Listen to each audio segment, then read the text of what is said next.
अभी आप कथा में श्रवण करेंगे, राजा अम्बरीश की बेटी का नाम था श्रीमती, और वह राजा अम्बरीश की पुत्री बड़ी सुंदर थी, बड़ी विद्वान थी। उसके चेहरे का आकर्षण बड़ा था। कारण क्या था कि वो अपने पिता राजा अम्बरीश के बताए हुए मार्ग पर नित्य भगवत स्मरण में डूबी रहती। तो ये नियम है, ब्यूटी पार्लर जाने से ज्यादा सुंदरता व्यक्ति को शंकर जी के मंदिर में जल चढ़ाने से प्राप्त हो जाती है। शिव जी का भजन करना प्रारंभ करो, शंकर भगवान की भक्ति करना प्रारंभ कर दो, और देखो घर की बहू और सास में कितना अंतर होता है। घर की बहू को त्योहार पर मालूम पड़े तुम्हारे यहाँ कोई पर्व है, और कोई पर्व पर, कोई त्योहार पर, दिवाली है, कोई अच्छा त्योहार आया है, कोई संक्रांति आई है, कोई रक्षाबंधन आया है, कोई उत्सव आया है, तो बहू तैयार होगी। करवा चौथ आ गई या कोई फंक्शन आ गया तो बहू तैयार हो रही है और सास तैयार हो रही है। तो बहू कहती मम्मी तुम तैयार नहीं हो रही, तो सास कह देती तू तैयार हो ले, मैं तो 2 मिनट में तैयार हो जाऊंगी। और सास और बहू में यह अंतर देखिए, बहू तैयार होने गई, आधा घंटा लग गया, पौन घंटा लग गया, 1 घंटा लग गया, और सास तुरंत फिर आई, बहू मम्मी तुम तैयार नहीं हो रही, बस मैं तो 2 मिनट में हो जाऊंगी, तू तैयार हो जा। और बहू को तैयार होने में 1 घंटा 1.5 घंटा लग गया। सास तुरंत साड़ी बदली, ऊंचे ऊंचाए बाल पे कंघा कर लिया, बक्कल लगा लिया, थोड़ा सा जो भी लगाना करना था लगा के, बिंदी लगा के, और सास जैसे ही पूजन के सामने, पूजन की थाली के पास में आई, बहू का आधा कलेजा जल गया। ये तो मुझसे भी ज्यादा सुंदर दिख रही है, ये तो मुझसे भी ज्यादा सुंदर दिख रही है। उसका कारण क्या है? ये चमक, ये दमक, फुलवन में महक, सब कुछ सरकार तुम ही से है। सास भगवान की भक्ति इतनी करती है, भजन इतना करती है, स्मरण इतना करती है कि उसको पार्लर जाने की जरूरत नहीं पड़ती। उसकी नेचुरल सुंदरता उसके सामने प्रकट हो जाती है। शिव के प्रकाश से वो प्रकाशित हो गई, भगवान के प्रकाश से वो प्रकाशित हो रही। कोई बेटी है, कोई माता है, कोई भाई है, कोई नवयुवक बेटे हैं। नवयुवक बेटों को सभी कहूंगा मैं, लड़कों से बेटी है, तुम नवयुवक बेटे देखिए, उन बेटों को देखना जो कभी मंदिर नहीं जाते, और उन बेटों को देखना जो गले में रुद्राक्ष की माला धारण करते हैं, मस्तक पर तिलक लगा लेते हैं, और भगवान का हाथ में कलेवा या रुद्राक्ष की माला धारण कर लेते हैं, और भगवान की भक्ति में जो रमे रहते हैं, उनका चेहरे का तेज आपको बता देगा कि ये कोई सनातनी पुत्र है। चेहरे का तेज बताएगा कि इसमें सनातन भाव कितना। भगवत भजन का स्मरण भले कुछ भी हो, वो भगवान का नाम लेता नहीं लेता, पर तन पर रुद्राक्ष तो पहना। शिव महापुराण के वायव्य संहिता के अंतर्गत, उमाखंड के अंतर्गत, शिव महापुराण के कौमार खंड के अंतर्गत, सब में एक बात मिलती है, अगर मनुष्य भगवान का भजन भी ना करता हो, मंदिर तक भी ना जाता हो, स्मरण भी ना करता हो, शिव नाम मुख से निकलता भी नहीं हो, तो भी उसके शरीर पर अगर रुद्राक्ष पड़ा है तो समझ लेना उस पर शंकर की दृष्टि पड़ी, शिव की दृष्टि, क्योंकि उसका रुद्राक्ष पड़ा है। अगर कोई मनुष्य भगवत नाम ना लेता हो, मंदिर भी ना जाता हो, भजन भी ना करता हो, और अगर मस्तक पर त्रिपुंड धारण करता है या रुद्राक्ष धारण करता है, तो वो शिव का ही पुत्र कहलाता है। ये शिव महापुराण की कथा है, ये भगवान शंकर का चरित्र कथा। अब जरा विचार करिए, कोई कहते हैं अरे बताओ, कई लोग माताओं से कह देते हैं बताओ इसको देखो जरा, हाथ में रुद्राक्ष की माला पहन ली, रुद्राक्ष गले में पहन लिया, सिर पे तिलक लगा लिया, अपने आप को सावित्री समझ रही है, और मालूम पड़े मन में तो भगवान बिल्कुल भी नहीं है। कई लोग दिन भर व्हाट्सएप पर कमेंट्स भी करते हैं एक दूसरे को, बताओ इसको देखो, ये भगवान का। छोटे से बच्चा कंधे पर कावड़ लेकर जा रहा है तो लोग कमेंट्स कर देते,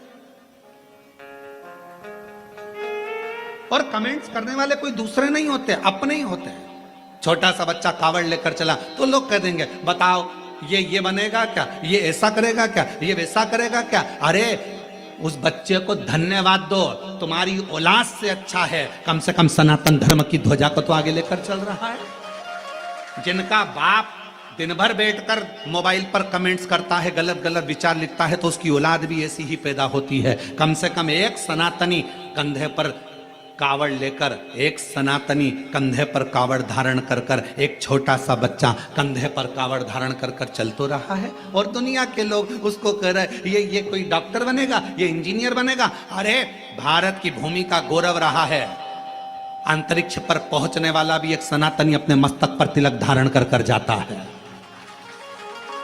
यह भारत का गौरव रहा है, और लोग कहते हैं क्या ये बनेंगे? महाराज, शिव शिव है, शंकर शंकर है।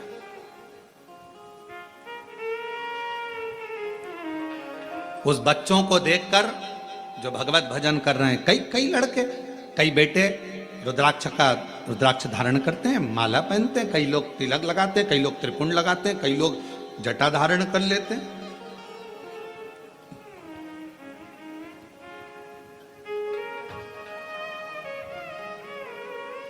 आजकल बड़ा अभी बीच में बाजार में जटाएं भी मिलने लगी है, लोग सिर में जटा धारण करते हैं, तो लोग उस पर भी बताओ इसने जटा धारण कर ली। अरे अच्छा है, जटा धारण करी, दारू की बोतल तो धारण नहीं करी। अच्छा करा है ना उसने, गलत तो नहीं करा। त्रिपुंड लगाया, गलत तो नहीं करा। भगवा वस्त्र धारण करे, गलत तो नहीं करा। प्रेरणा ही दे रहा है ना वो लड़का। अगर कोई बेटी अपने भगवा वस्त्र धारण करती है, मस्तक पर तिलक लगा लेती है, चंदन धारण कर ली, तो उसने गलत क्या करा? कोई गलत तो नहीं करा। केवल पांव खींचना, केवल गलत शब्द कहना, केवल अपशब्द कहना। और मेरा बेटा बेटियों से निवेदन है, आपको कॉलेज से फुर्सत नहीं मिलती, आपको स्कूल से फुर्सत नहीं मिलती, आपको सर्विस से फुर्सत नहीं मिलती, आपको नौकरी से फुर्सत नहीं मिलती, टेंशन मत लो। मस्तक पर चंदन, तिलक, भस्म कुछ भी धारण करते हो, और अपने गले में अगर रुद्राक्ष धारण करते हो, आप मंदिर नहीं भी गए, शिव नाम नहीं भी लिया, तो भी मेरे शंकर के बेटे ही कहलाओगे, बेटी ही कहलाओगे। पुत्र और पुत्री ही कहलाओगे, आप शिव के बेटे ही कहलाओगे, शिव की दृष्टि रहेगी।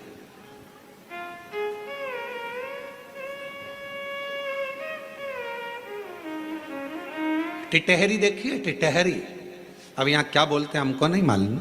एक पक्षी होता है टिटहरी, वह अपने बच्चे को अंडे को दे देता है जमीन में, अंडा देकर फिर ऊपर ही घूमता रहता है और आवाज करता है टिटहरी।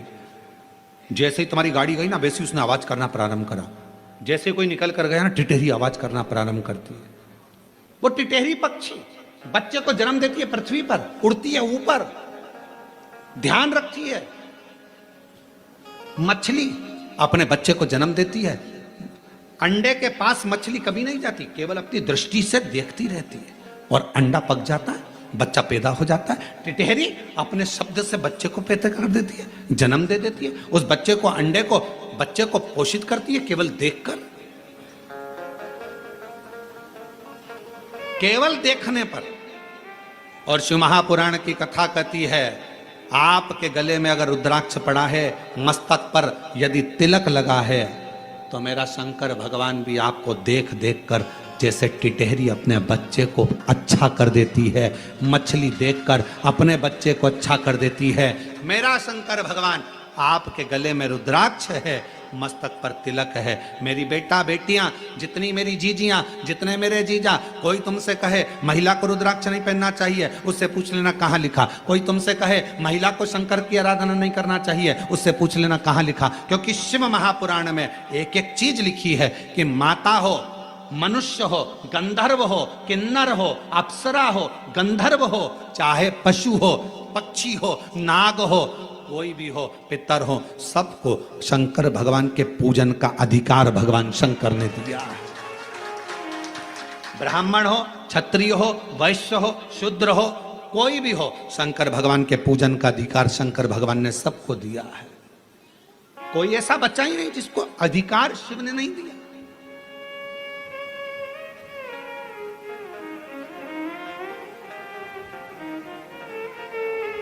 शिव पूजन का अधिकार सबको है। शंकर की भक्ति करने। इसीलिए 23 जुलाई को जो भगवान शंकर का ऑनलाइन पूजन होगा शाम को 7 बजे से 8 बजे तक, सबको अधिकार है, सब अपनी पूजन करें, सब भगवत भजन करें, सब भगवत नाम में डूबे।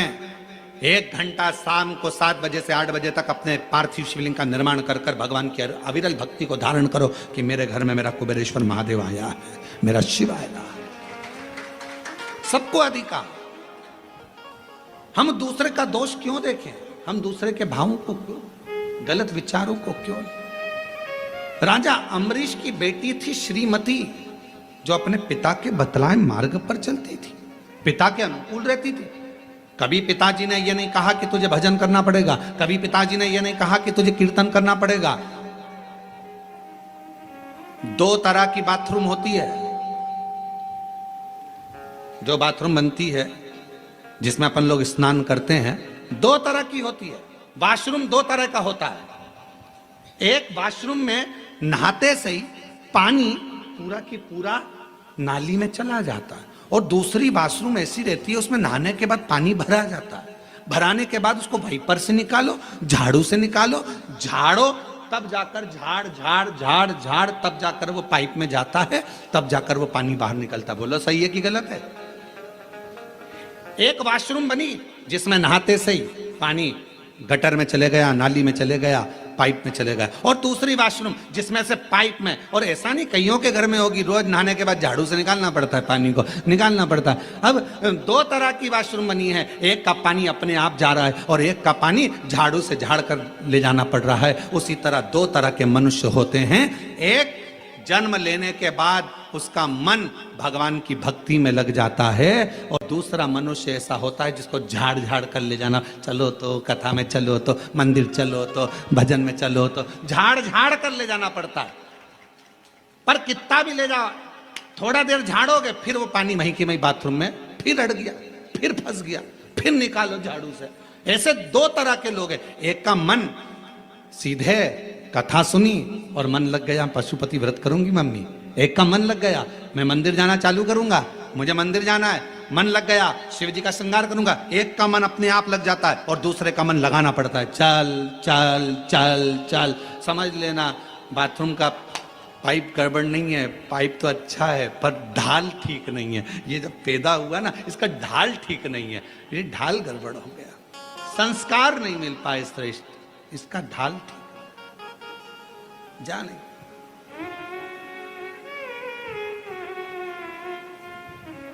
राजा अम्बरीश की बेटी थी श्रीमती। कोई ने नहीं कहा कि तू भजन करना, कोई ने नहीं कहा कि तू कीर्तन करना, कोई नहीं बोला कि तू भगवत नाम लेना, फिर भी श्रीमती भगवान की भक्ति में डूबी रहती थी, क्योंकि पिता के संस्कार थे उसके अंदर। पिता जैसा कहते, पिता के संस्कार उसके अंदर थे। वो पिता के संस्कारों में ढलती चली गई, ढलती चली गई और बढ़ती चली गई। समय आया, एक बार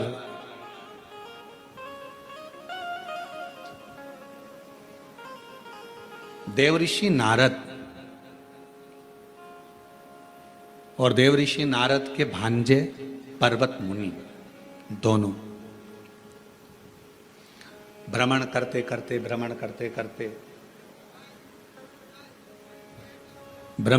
करते राजा अम्बरीश के यहां पहुंच गए।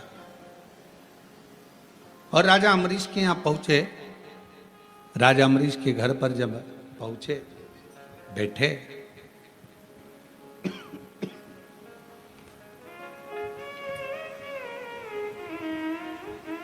थोड़ी देर बाद राजा अम्बरीश की बेटी श्रीमती सामने से निकल कर गई। बड़ी सुंदर थी, बड़ी अलौकिक छटा थी उसकी। अभी आपको कहा कि ये स्पीकर नहीं चल रहे हैं रे, ये दोनों, बड़ी अलौकिक छटा थी उसकी।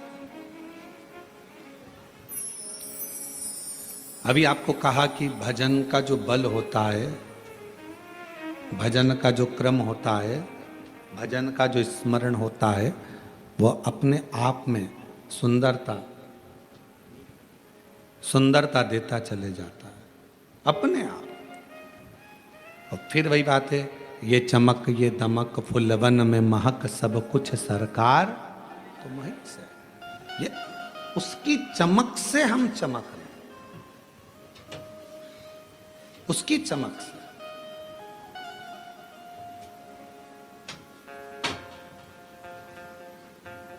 और महादेव नमन चरणों में स्वीकार कीजिए, सबका किया है मेरा भी उद्धार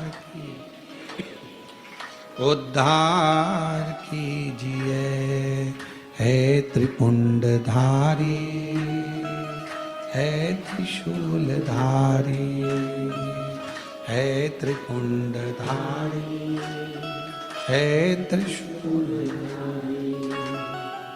चरणों में तेरे बाबा जी पावन है चारों धाम, तेरी देव करते वंदन पूजे हैं सीताराम। चरणों में तेरे बाबा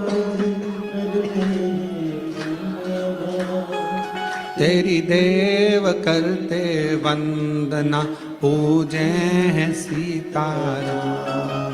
हो जाए पूरी कामना, हो जाए पूरी कामना, उपकार कीजिए, सबका किया है मेरा भी कल्याण कीजिए, उद्धार कीजिए। है त्रिपुंडधारी, है त्रिशूलधारी, है त्रिपुंडधारी, है त्रिशूलधारी। भगवान ने मौका दिया, सामने जो चेहरा नजर आया देवऋषि नारद को और पर्वत मुनि को, बड़ी सुंदर कन्या थी। उसके चेहरे का आकर्षण बड़ा प्रबल था। कन्या निकलकर जैसे ही चली गई,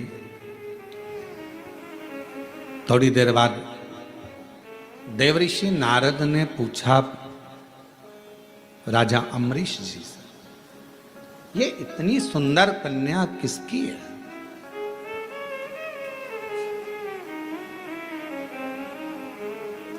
इतनी सुंदर कन्या ये है किसकी? कहा, महाराज ये मेरी पुत्री है, मेरी बेटी है।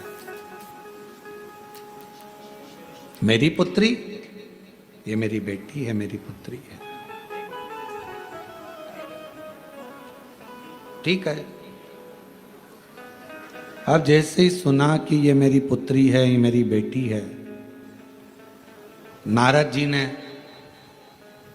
पर्वत मुनि ने, दोनों ने सुन लिया कि ये राजा अम्बरीश की बेटी है, राजा अम्बरीश की पुत्री है। सुन लिया।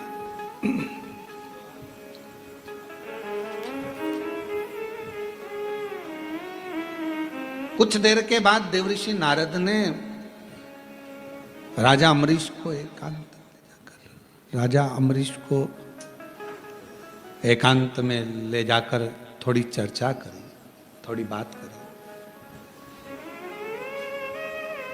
राजा अम्बरीश जी ने पूछा, महाराज आपने मुझे एकांत में बुलाया है, क्या बात है, क्या कहना चाहते हैं? कहा, आपकी पुत्री बड़ी सुंदर है और हम उससे विवाह करना चाहते हैं। देवऋषि नारद जी ने ये शब्द कहे। राजा अम्बरीश तो अपने भाग्य की सराहना करने लगे। धन्य हैं हम जिनकी पुत्री देवऋषि नारद जी से ब्याह। प्रणाम महाराज जी। थोड़ी देर बाद पर्वत मुनि ने राजा अम्बरीश को एकांत में बुलाया और फिर उनसे बात करी। तो पर्वत मुनि ने कहा कि आपकी बेटी बड़ी सुंदर है और हम उनसे विवाह करना चाहते हैं। अब राजा अम्बरीश के पास में नारद जी भी बेटी से विवाह करने को कह रहे हैं, पर्वत मुनि भी विवाह करने को बोल रहे हैं। महाराज जी, आपके साथ मेरी बेटी का विवाह हो, इससे बढ़कर मुझे क्या चाहिए? राजा अम्बरीश ने कहा। ये कथा बहुत सीख देती है महाराज, थोड़ा सावधानी रखकर अगर इस कथा का स्मरण करेंगे।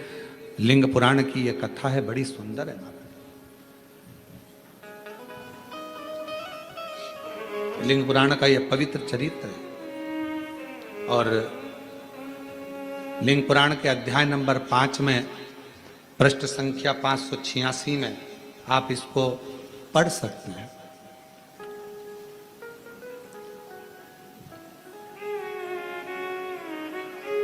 कहा राजा अम्बरीश ने भगवान देवऋषि नारद और भगवान पर्वत मुनि दोनों को बिठाकर हाथ जोड़कर कहा, बेटी एक है, आप दोनों ही विवाह करना चाहते हो। महाराज, एक काम करता हूं, कल आप सुबह आना, सभा में बैठना, मैं स्वयंवर रखूंगा। मेरी बेटी तुम दोनों में से किसी के भी गले में माला पहनाएगी, उसी के साथ बेटी का विवाह कर।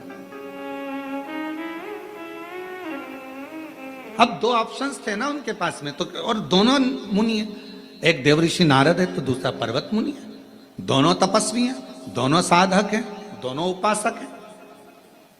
तुम दोनों सुबह आना, स्वयंवर रखूंगा बेटी का। बड़ा सुंदर स्वयंवर रखा, पूरा नगर सजवाया गया, बंदरवार बंधवाए गए। आज बेटी का विवाह होने जा रहा है। बेटी जिसके गले में जयमाला देगी उसी से शादी कर दी जाए। जैसे ही कल होने वाला था, एक दिन पहले ही देवऋषि नारद भगवान विष्णु जी के पास में पहुंच गए और भगवान नारायण के पास में जैसे ही गए, भगवान नारायण से जाकर विनय करा। भगवान नारायण ने देखा देवऋषि नारद आए, प्रणाम किया, आओ साहब बैठो। नारद जी कहने लगे, मैं बैठने नहीं आया हूं, बस मेरा कल्याण कर दो।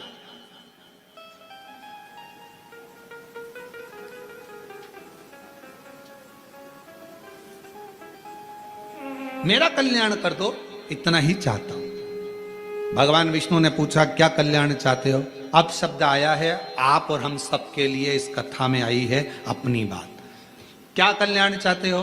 तो नारद जी ने कहा, मेरा कल्याण बस इतना है, राजा अम्बरीश की लड़की श्रीमती से मैं शादी करना चाहता हूं।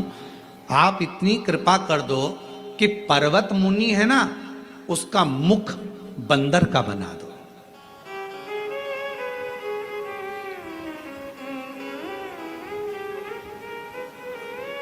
और श्रावण के महीने की ऑनलाइन चल रही शिव महापुराण की कथा में आज की कथा को बहुत सावधानी से लेना। देव ऋषि नारद भगवान विष्णु जी के सामने खड़े हैं। चाहते तो ये कहते कि राजा अम्बरीश की बेटी मेरे गले में जयमाला पिनाए, ऐसी कृपा कर दो और मेरी शादी राजा अम्बरीश की बेटी श्रीमती से करा दो। पर मांग क्या रहे? मैं राजा अम्बरीश की बेटी से शादी करना चाहता हूं, श्रीमती से, बड़ी सुंदर है। आप एक काम कर दो, पर्वत मुनि को बंदर का मुख देता।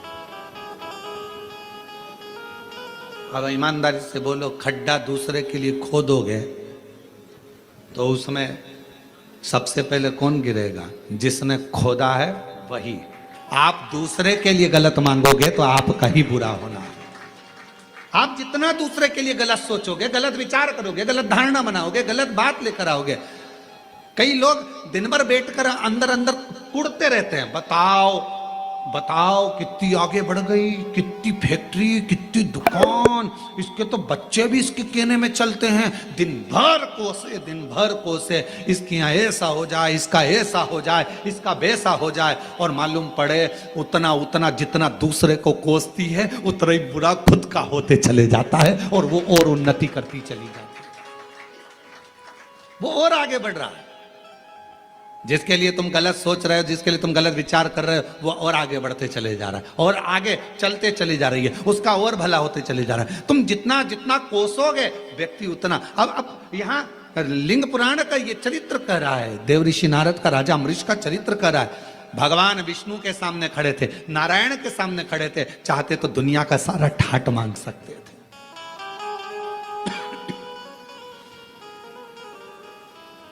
मांगो। भगवान विष्णु ने तो पूछा था क्या चाहिए तुमको, बोलो। और यही कि ये चरित्र याद आता है, जरासंध, दुर्योधन और भीम, ये तीनों तप करने गए। इन्होंने शंकर जी का तप किया, शिव जी का तप कर रहे थे, इतने में भीम को लग गई भूख और भीम चले गया भोजन करने, कंदमूल फल खाने। दोनों जनी तप कर रहे थे, जरासंध और दुर्योधन। भगवान शंकर प्रसन्न हो गए, मांगो तुम्हें क्या चाहिए। जरासंध ने कहा मुझे 10,000 हाथी का बल दे दो। ठीक है। दुर्योधन ने कहा मुझे 20,000 हाथी का बल दे दो। भगवान शंकर जी ने कहा तथास्तु। दोनों जाने लगे। भीम बैठ के केला खा रहे थे, भूख लग रही थी तो, और ये दोनों हंसते हुए बोले बताओ ऐसा हपसी है, खाने के चक्कर में इससे शंकर जी का वर भी नहीं मिला और हमको वर मिल गया। ऐसा भूखमरा, ऐसा हपसी शब्द का संबोधन जब गालियों से करा गया, ऐसा ऐसा संबोधन करा गया, सुनकर क्रोध आ गया। कभी कभी किसी के शब्द आपके हृदय में चोट करते हैं तो जीने की कला भी सिखा देते हैं, आगे बढ़ने की कला भी सिखा देते हैं। कभी कभी चोट कर जाते शब्द वो आगे बढ़ने की कला दे देते हैं, आगे बढ़ने की कला देंगे वो शब्द।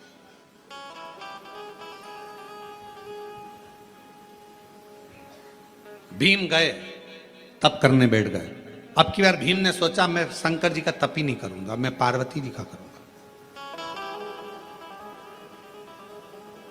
काम करने वाला, घर में सेवा करने वाला नौकर चाकर जो होता है ना, बड़ा चतुर होता है, देख लेता है दोनों में सेठ जी ज्यादा हृदय के नम्र हैं कि सेठानी, और देखा सेठानी नम्र है तो जैसे ही सेठ जी गए तब वो झाड़ू पोछा करने आई, और झाड़ू पोछा करती, भाभी बहुत तकलीफ चल रही है, बच्चों की फीस नहीं है। भाभी अंदर गई, अलमारी खोल के 500 रुपए रख ले, फीस भर देना, और सुन तनख्वाह में काटूंगी, याद रख लेना। अब कोई भाभी तनख्वाह में काट रही क्या, दे दिया। नम्रता। भीम को लगा कि मैं महादेव जी की आराधना तो इतने समय से कर रहा हूं, भूख लगने लगी, महादेव जी नहीं आए, पार्वती जी की आराधना करूंगा। अब मां तो मां होती है, प्रकट हो गई, मांग तुझे क्या चाहिए। भीम ने कहा मां मैं मांगूंगा नहीं, तू अपने मन से दे दे, बस इतना कृपा करना, ध्यान रखना, ध्यान रख कर देना। तो माता जी बोली तुम तो 3 लोग आए थे, हाँ वो 2 लेके चले गए, अब मैं ही बचा हूं, अब तुम कृपा करो मां। माता पार्वती जी ने ध्यान लगाया, सरस्वती माता को बुलाया। सरस्वती, शंकर जी ने इनको क्या क्या दिया, तो कहा एक को 10,000 हाथी का बल, एक को 20,000 हाथी का बल। पार्वती जी बोली मैं तुझे 40,000 हाथी का बल देती हूं। 40,000 हाथी का बल। भीम कहता नहीं चाहिए, ये कोई फालतू की बात, मेरे को नहीं चाहिए।